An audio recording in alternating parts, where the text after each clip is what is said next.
So I want to talk about a topic that I think is very important in recruiting, and it is integrity. And what is integrity? It's being honest and being truthful. And let me give you an example in recruiting. Let's say our team talks to a candidate about an offer, and the offer is for a base salary of, let's say, 150,000.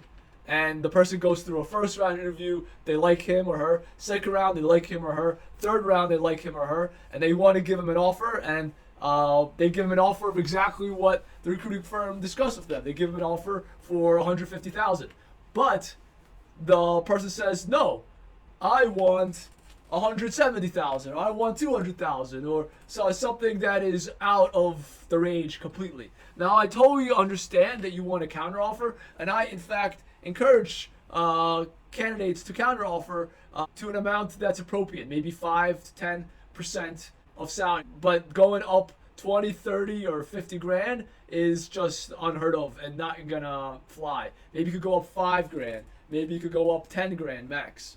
But anything over that is just too much.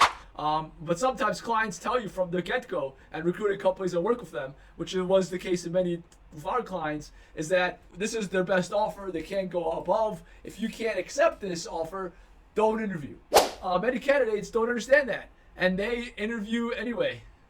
They know that, let's say, 165 is, or like 150 is the best that a client is willing to pay, but they interview anyway, and then they waste everyone's time, because then they get an offer for 150, and they know that the client can't go higher, and they ask for 170 or 200 or just a ridiculous number. So when that happens is you waste the client's time, and just as important, you waste your time. And what people don't realize too is you ruin the relationship with the hiring firm, and you ruin the relationship with the recruiting agency, because if you give a counter that's just way over the top, the recruiting firm is not going to want to work with you again. Because if they present you again, you're going to do it again to another one of their clients. And when that happens to one of their clients, they get embarrassed. The recruiting firm gets embarrassed. In this case, you could think gets embarrassed when that happens. So I think integrity is very important, because as a candidate, if recruiting firms and hiring managers and hiring companies realize that you don't have integrity,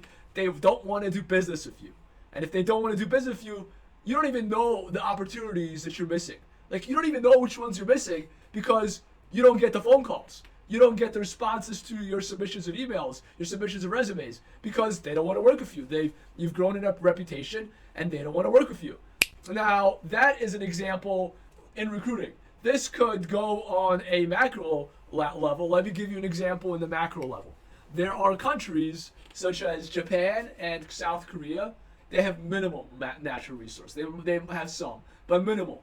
However, they are the richest countries in the world. And the reason they are some of the richest countries in the world, one of the reasons, it's a multivariate analysis, like Jordan Peterson likes to say. It's a multivariate analysis, but one of the reasons is integrity. There's trust.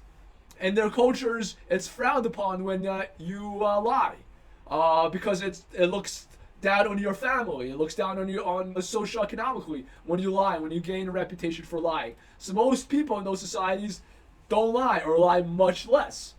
And that means there is more integrity.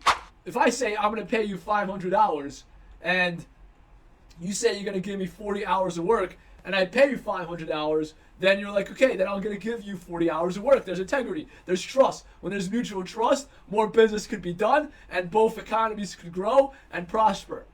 Now, let's look at the opposite example. Russia, Venezuela. First of all, they're autocratic. They're dictatorships, and it's really hard to live there, and most of those folks want to come to a free country that's capitalist. But one of the virtues of capitalism is honesty, truth. What I mean by that is, in Venezuela and in Russia, I tell you I'm going to pay you $500 and you're going to work 40 hours. I end up paying you only half, $250, and you work a fourth. You work 10 hours. And then it's just a race to the bottom. Next, I know you're only going to work 10 hours, so I'm like, I'm not going to give him $250. I promised you $500. Last time I paid you $250. Now I know you only work 10 hours. Next week, I'll only pay you $100. And now you're like, all right, now you gave me $100. I'm not going to work 10 hours. I'm going to work 5 hours. So it's a race to the bottom, and people work less and less. There's less and less trust, and the economies suffer dramatically. They suffer because it's an autocracy. They suffer because of sanctions. So obviously a multivariate analysis. But one of the reasons they suffer is because of this, because there's no trust. There's no trust between people. And that's the message as a recruiter I want to impart on you. Be a person of your word. Be a man of your word. Be a woman of your word. When you say you're going to do something, you do it. Because that means people could trust you more. And in the professional world, it's very important. If you say you're going to do your deliverables and you're going to get them done by Friday, get them done by Friday. Or at least tell them by Wednesday, hey, I need more time. And the same thing applies when you're negotiating with a recruiter or a hiring firm. When you tell them you're going to do something, you do it. When you tell them you're going to accept an offer for 150, go up maybe $5,000, maybe go up $7,000, max. Or actually take the offer that you say you would. If you can't take 150, if 150 is too low for you, here is a great piece of advice. Tell them you want more money from the beginning. Why waste everyone's time? Hey, I don't want 150, I want 170.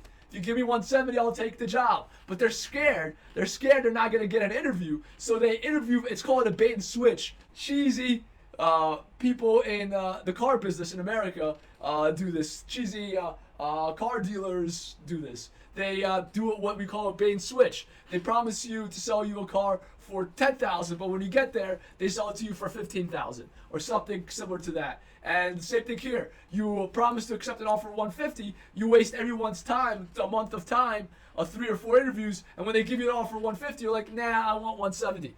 Why? Why waste your time, everyone's time? Stop doing a bait and switch. It's bad karma anyway. If you're going to say you're going to take 150, take 150. Or, newsflash, how about you say you want 170 in the first place? Just saying. But yeah, that's what I had to say about that. I hope I inspire you to be more with honesty, have more integrity, be more truthful in your life, and especially in your professional life, and in your personal life too. If you don't have integrity with your spouse, that marriage or relationship won't last long. I can promise you that. So, thanks for watching, and stay tuned for the next video.